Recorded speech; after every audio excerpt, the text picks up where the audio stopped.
Sesaat lagi Anda akan menyaksikan indahnya Ramadan didukung oleh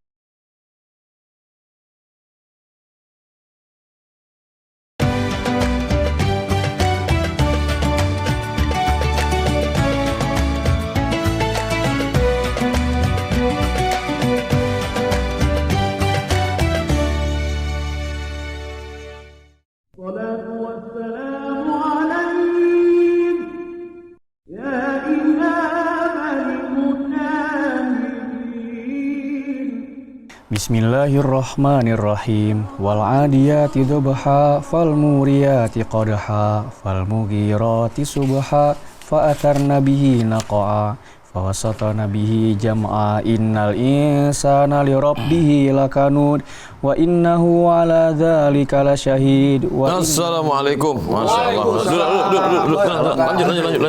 Lanjut. Sehat Bang Faisal. Siap Ustaz. Sehat Bang Faisal. Sehat. Masyaallah. Gimana sahurnya? Ini lagi baca-baca aja kita. Betul, alhamdulillah. Kebetulan juga lagi nunggu Bang Reza. Katanya mau datang ke sini Pak Ustaz. Mau datang kemari? Mau datang ke Iya, sini. mantap. Tadi udah ngabarin katanya. Iya. Ngobrol-ngobrol katanya biar Assalamualaikum. Waalaikumsalam. Ini yang ditunggu-tunggu akhirnya datang juga. Yang masalah. Sehat Bang Reza. Masyaallah. Bang Reza. Siapa? Memang sedap ikan gulama, sedap lagi ikan tenggiri. Kenapa Bang Reza lama? Dia jauh dari Indragiri.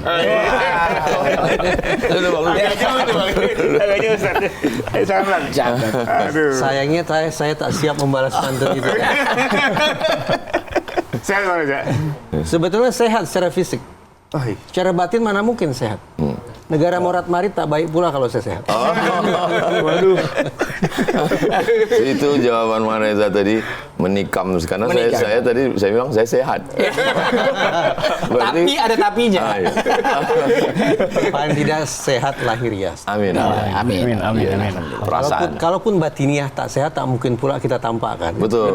Cukup di dalam ya. Di dalam. Iya. Dibawa senyum. Agar keluarga tetap harmonis kan. Betul. Masya Allah.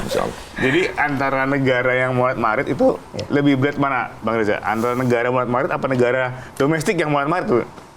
Presiden kita itu kan beberapa waktu lalu mengatakan, katanya hasil survei ini, Indonesia itu negara dengan penduduk yang paling bahagia di muka Bahagia bumi. di muka bumi. Iya. Tapi menyedihkan, Ya. beberapa hari lalu, anak usia SD sudah punya pemikiran untuk maaf kata ini, Mengakhiri hidup. hidupnya dan betul-betul melakukan itu. Jadi ada dua potret yang menurut saya sangat kontras. Iya. Iya. Apakah kita sedang berbahagia atau sesungguhnya kita sedang pura-pura bahagia? Pura-pura bah. Nah, kayak mungkin Pak Ustaz definisi bahagia sebenarnya yang pas tuh apa tuh? Pak Ustaz? Terutama di keluarga ya. Karena ini kita bicara kan konsep keluarga. Definisi Iya kan? bahagia. Bahagia itu padanan kata yang paling dekat dengan bahagia adalah sakinah. Sakinah. Makanya kita selalu mengatakan mudah-mudahan keluarganya bahagia, sakinah. Sakinah itu ketenangan hati. Ya. Jadi sebetulnya kita ini apakah pernah tenang? Makanya filosof Yunani mengatakan bahagia itu seperti bulu burung yang dihembus angin. Bulu burung yang dihembus angin, kemudian dia hinggap di batu, habis itu dia hembus lagi terbang hinggap ke pohon, habis itu terbang hinggap ke tanah. Jadi sebenarnya kita kadang-kadang bahagia. Ketika sedang wisuda, bahagia. Iya. Begitu selesai wisuda, pulang ditanya, udah kerja belum? Mulai nggak bahagia. Betul. Akhirnya dapat kerja, bahagia. Pas ngelihat slip gajinya, Oke. lagi nggak bahagia. Habis itu udah senang bahagia, ditanya orang, udah nikah belum? Makin nggak bahagia. Duduk di pelaminan, bahagia. Datang tagihan hotel, Gak bahagia lagi. bilang bahagia. Habis itu, oh bahagia ya, habis nikah. Ditanya orang, sudah punya anak belum? Ya. Jadi sebenarnya kebahagiaan itu datang seperti bulu yang hinggap di daun, hinggap di kayu. Begitu dia terbang. Jadi kita ini kadang bahagia, kadang enggak. Ya. Tapi ada satu yang membuat orang bisa terus bahagia. Kalau dia menganggap semua yang datang itu adalah titipan Tuhan kepadanya. Ketika yang datang itu menyenangkan, berarti dia bersyukur. Ketika yang hinggap ke dirinya itu tidak menyenangkan, berarti dia bersabar. Makanya kata Nabi, ajaban li amril mu'min. Orang beriman itu ajaban, ajib, menakjubkan.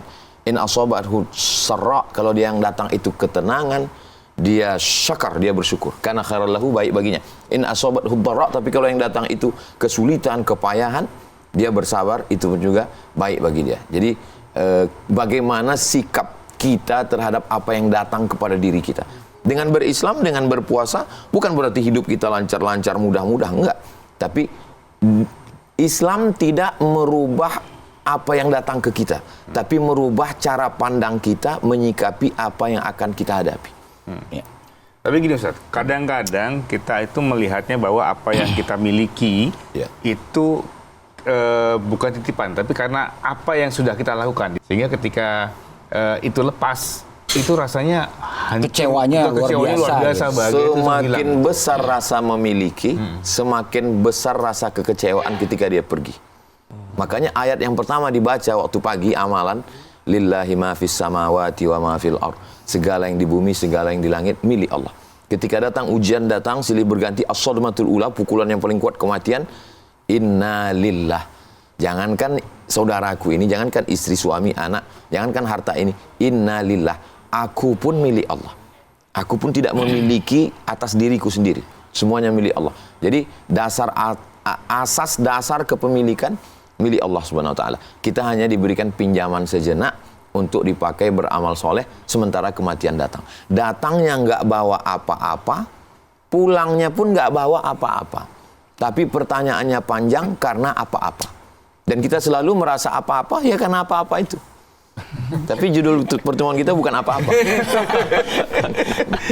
Pak Ustadz, mungkin kan ini Ramadan ini adalah momen yang suci, bulan yang penuh berkah, rahmat dan maghfirah gitu. Mungkin kita melakukan sholat berjamaah bersama keluarga, anak istri, makan sahur bersama. Mungkin bagaimana kita bisa menjaga ibadah yang syahdu dan hangat ini supaya bisa kita terapkan dalam rutinitas sehari-hari mungkin, Pak Ustadz. Tidak cuma Ramadan ya. Dulu zaman nenek moyang kita, mereka sempat bangun pagi, sholat ke surau, habis itu pulang, ngobrol dengan tetangga, sempat sarapan bersama dengan anak istri, nanti pergi ke sawah, ke kebun, pulang masih sempat sholat maghrib berjamaah, isya ketemu, yasinan, tahlilan, ketemuan. Sekarang, orang berangkat kerja, anak istrinya masih tidur, dia sudah pergi. Pulangnya, mereka sudah tidur. Dia nggak ketemu sama orang. Kalaupun ketemuan, masing-masing dengan dunianya masing-masing, silent generation. Sibuk dengan dunianya masing-masing. Maka momen Ramadan ini sebenarnya adalah tasahharu, bersahurlah kamu, fa inna fis sahuri barakah, karena dalam sahur itu ada barakah. Di antara barakah sahur, ya kita sempat duduk bersama. Maka sebagai kepala rumah tangga, coba hitung berapa malam sudah Ramadan, berapa kali kita sudah membangunkan anak istri untuk duduk tahajud bersama. Lain rasanya kenikmatan sholat bersama keluarga. Rahimallahu mar'an, Allah merahmati seorang suami yang memercikkan air ke wajah istrinya untuk bangun tahajud malam. Kebanyakan kan mestinya suami itulah yang membangunkan istrinya. Wake up my honey. Ini yang pengantin baru. Tapi coba hitung sudah berapa malam Ramadan ini, berapa kali yang istri membangunkan suami yang nggak bangun-bangun. Jadi ini bukan hanya sekedar bulan nahan makan, nahan minum, ini adalah bulan untuk keharmonisan keluarga, untuk duduk bersama. Yang sudah selama ini nggak ketemuan, ketemu, mau dibawa kemana hubungan kita? Mungkin Bang Reja juga gitu kali ya, lo kerjaannya juga agak di Ramadan agak diturunin dikit ya kali, nggak terlalu sibuk seperti hari-hari biasa ya. Saya Bang Reja senang ya. ketika Ustadz tadi mengatakan betapa baiknya kalau suami memercikkan air ke wajah istrinya ya. Akan saya praktekkan besok. Tapi begini Ustadz, Iya Bang Reza. saya paham laki-laki itu sebaik sholat di masjid kan? Iya. Ya. Tapi maaflah, mungkin saya salah ini. Saya subuh tidak sholat di masjid Ustadz. Iya. Kenapa? Satu hari saya menganggap saya perlu sholat berjamaah dengan keluarga saya lengkap. Iya. Kapan itu? Waktu subuh. Nah, pernahlah saya oleh jamaah di masjid ditanya, Iya. kenapa saudara tidak pernah sholat subuh di masjid? Iya. Saya katakan, maaflah. Sekali lagi, dalam satu hari itu paling tidak berilah waktu kepada saya untuk menjadi imam di keluarga lengkap kami. Iya. Salah tidak, Ustaz? Oh, solusinya gini Bang Reza. Bang Ajak Reza, keluarga ke masjid. Bang Reza sholat ke masjid, habis sholat selesai, zikirnya nggak usah terlalu panjang. Pulang, Bang Reza sholat lagi dengan istri, dengan keluarga, dengan ayah, dengan ibu, dengan anak-anak. Jadi Sholat subuh 2 kali. iya, sholat yang pertama di masjid tadi untuk menggugurkan kewajiban. Sholat yang kedua bernilai sholat sunat. Oh, baru tahu saya. Iya, dalilnya sahabat Nabi pernah selesai sholat. Sahabat Nabi ini selesai sholat dengan Nabi, dia duduk di Masjid Nabawi. Nggak lama orang kampungnya datang. Orang kampungnya datang belum sholat. Kata dia, kami mau sholat. Tapi kami mau imamnya orang yang dekat Nabi. Ya kamu, karena kamu sahabat Nabi. Maka dia maju sholat. Itulah dalil boleh sholat wajib itu 2 kali. Oke. Sholat yang pertama menggugurkan kewajiban, sholat yang kedua bernilai sholat sunat. Tapi kalau istrinya 2 atau 3 gimana? Repot juga tuh. Berapa kali sih? Ada bertiga. Terlalu Bang sulit. Reza langsung minum gitu. Mumpung belum imsak. Belum imsak. Terlalu sulit. Pertanyaan.